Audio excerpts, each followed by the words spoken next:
Hello everyone, welcome back to my channel Debpriya the Horizon. আশা করি তোমরা সবাই খুব ভালো আছো। আজকে আমি তোমাদের কাছে অবশ্যই একটা সরি চেয়ে নেবো, কারণ আমি অনেকদিন আসিনি, ভিডিও করিনি। তার একটাই কারণ, আমার চোখের পাওয়ারটা চেঞ্জ হওয়ায় সেটার সাথে আমার অ্যাডজাস্ট করতে একটু অসুবিধা হচ্ছিল, তাই আমি অনেকদিন আসতে পারিনি, ভিডিও করতে পারিনি। Very sorry. চলো আজকের টপিক শুরু করা যাক। আর সেটা হচ্ছে রিমুভ অ্যাডিকশন। এটা তোমাদের খুব উপকারে লাগবে।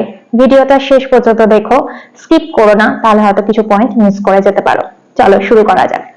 রিমুভ অ্যাডিকশন কিসের অ্যাডিকশন বলো তো? অনেকে তোমরা পুরোনো রিলেশনশিপ থেকে বেরোতে চাও, ঠিক আছে? সেটার জন্য তোমরা কি চেষ্টা করো যে সেইটা নিয়েই পড়ে থাকো, হ্যাঁ? বা এরকম হয় তোমরা পুরোনো রিলেশনশিপটা থেকে না কিছুতেই বেরোতে পারো না, সেটা তোমরা মুখে বলো যে না এই রিলেশনশিপটা আর থাকা যাবে না, এটা ভীষণ টক্সিক, কিন্তু তোমরা কি করো, মানে নিজেদের অজান্তেই কোথাও যেন সেই পুরোনো ব্যাগেজটা ক্যারি করতে থাকো। কিভাবে জানো তো? মোবাইলে ফটো রেখে দাও, মোবাইলে তার মেসেজ রেখে দাও। তার ফলে কি হয়, তুমি কোনো না কোনো ভাবে, মোবাইলটা তো আমাদের সবসময় একটা সাথে থাকে, তার ফটো দেখছো, তার মেসেজ দেখছো, পুরোনো মেসেজ রেখে দাও কোনো একটা আশায়, যদি কখনো সে মেসেজ করে। এটা তোমাদের আজকে যেটা বলবো রিমুভ অ্যাডিকশন, সেটাতে কি হবে জানো? দুটো সুবিধা হবে। নাম্বার ওয়ান, তুমি হয় যদি সে আসার হয় সে ফিরে আসবে, আর যদি সে ফিরে না আসার হয় তুমি তাহলে মুভ অন করে, যদি চাও তুমি, যদি চাও তুমি সিঙ্গেলও থাকতে পারো, যদি চাও তুমি অন্য রিলেশনেও যেতে পারো। কিন্তু তার জন্য যেটা করতে হবে সেটা হচ্ছে সবার আগে নিজের মোবাইল থেকে ফটো আর মেসেজ ডিলিট করতে হবে। সেটা একদমই ইজি কাজ নয়, আমি খুব ভালো করে জানি, সেটা একদিনে সম্ভব হয় না, ঠিক আছে? তার জন্য মাইন্ডসেটটা তৈরি করতে হবে। এটা ভাবো না যে তোমার মোবাইলে যদি তার ফটো থেকেও থাকে সেটা কোনো হয়তো উপকারে লাগছে না তোমার, বা তার জন্য সে তোমাকে খুব ভীষণ ভালোবেসে ফেলছে বা ভীষণ তোমাকে মনে করছে কারণ তুমি তার ফটো দেখে রোজ রোজ কষ্ট পাচ্ছ, আর কিছু হচ্ছে না। তুমি তার ব্যাগেজটা ক্যারি করছো, সে কিন্তু অনেকদিন আগে তোমাকে হয়তো তার লাইফ থেকে বার করে দিয়েছে। বা আমি কেন বললাম দুটো উপকার হবে, একটা হচ্ছে তুমি যদি তার ফটো আর মেসেজ ডিলিট করে দাও, তুমি এটার মানে হচ্ছে লেট গো করা, বুঝেছো?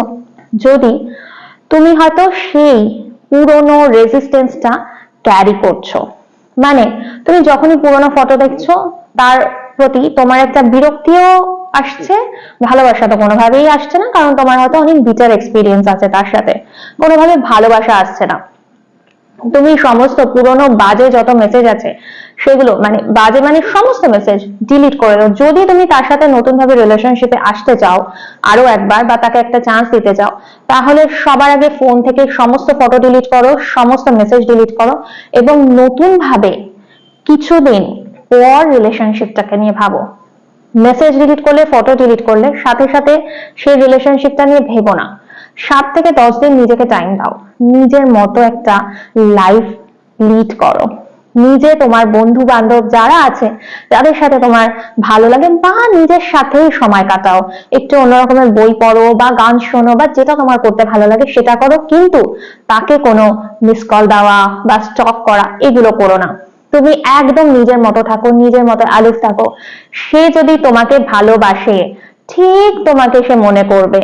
তার জন্য তার ফটো রেখে কাঁদতেও হবে না, ফটো রেখে ডিপ্রেশনেও যেতে হবে না, বা তার মেসেজ নিয়ে রোজ রোজ একবার করে দেখে ভালো লাগাতেও হবে না। সে যদি তোমাকে রেসপেক্ট দেয়, সে যদি তোমাকে ভালোবাসে, আপনা ফিরে আসবে। তার জন্য এসব করার দরকার হয় না। আর যদি একটা কথা হচ্ছে না, যে সে যদি তোমার জন্য না হয়ে থাকে, ঠিক আছে, তাহলে সে, তুমি যতই তার ফটো রাখো, মেসেজ রাখো, সে কখনোই তোমার কাছে ফিরবে না। এটা হচ্ছে ভীষণ অপ্রিয় সত্যি। এটা আমাদের কখন ভালো লাগে কথাটা জানো তো? যখন আমরা এই রিয়ালিটিটা বুঝতে শিখি। আমরা প্রথমে ভীষণ ইম্যাচিওর থাকি, আমরা যে কোনো রিলেশনশিপ নিয়ে প্রথমে ভাবতে থাকি ও ফিরবেই ফিরবে, বা এইটা করলে এটা হবে, ওটা করলে সেটা হবে। ডেফিনেটলি হয়, ল অফ অ্যাট্রাকশন দিয়ে ডেফিনেটলি সম্ভব হয়, কিন্তু যে রিলেশনশিপটা মেন্ট টু বি নয়, সেটা কখনো ফেরানো সম্ভব হয় না। বা হয়তো ফিরলেও তোমার হয়তো সেই ভালো লাগাটা তৈরি হবে না। আগে তুমি নিজেকে প্রায়োরিটি দাও, আগে তুমি দেখো তুমি নিজে কি ভাব পছন্দ করছো, তার কি ভালো লাগছে সেটাকে প্রায়োরিটি দিও না, একেবারেই দিও না। তো আমি এটাই বলবো, কেন জানো?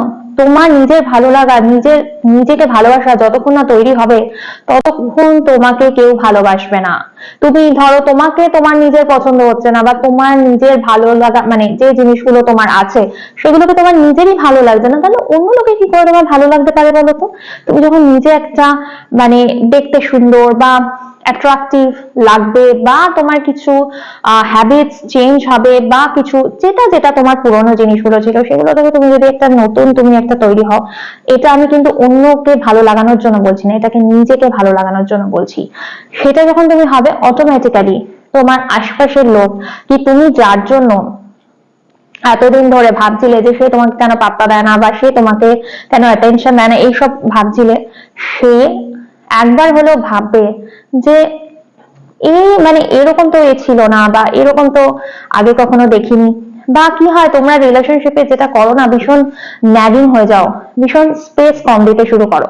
একটা রিলেশনশিপে জানো তো স্পেস ব্যাপারটা খুব ইম্পর্টেন্ট, তার পিছনে পড়ে থেকো না 24 ঘন্টা।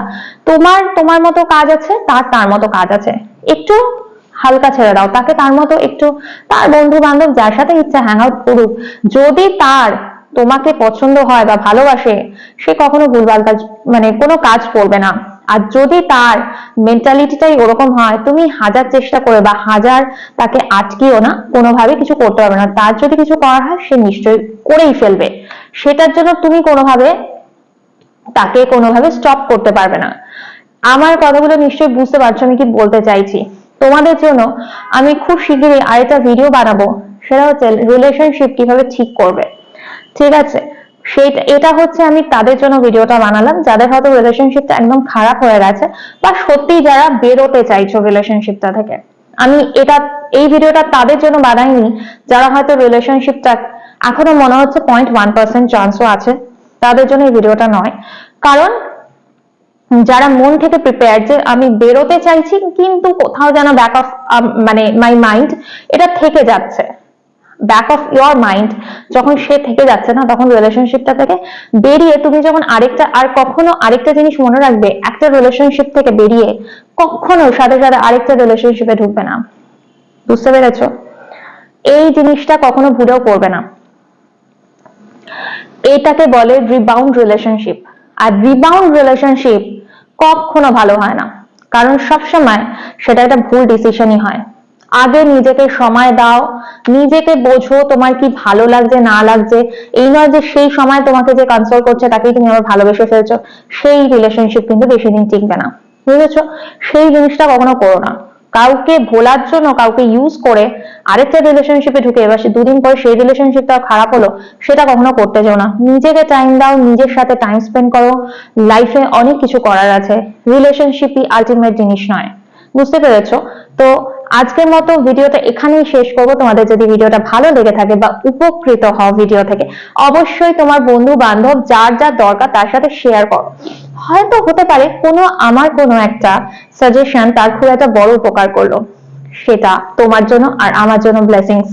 ঠিক আছে, আজকের মতো এই পর্যন্ত। খুব ভালো থেকো, সুস্থ থেকো, আর আমি আসছি আবার একটা নতুন ভিডিওর সাথে। আর এবার সত্যি মিস হবে না, এবার আমি খুব তাড়াতাড়ি ভিডিও পোস্ট করব।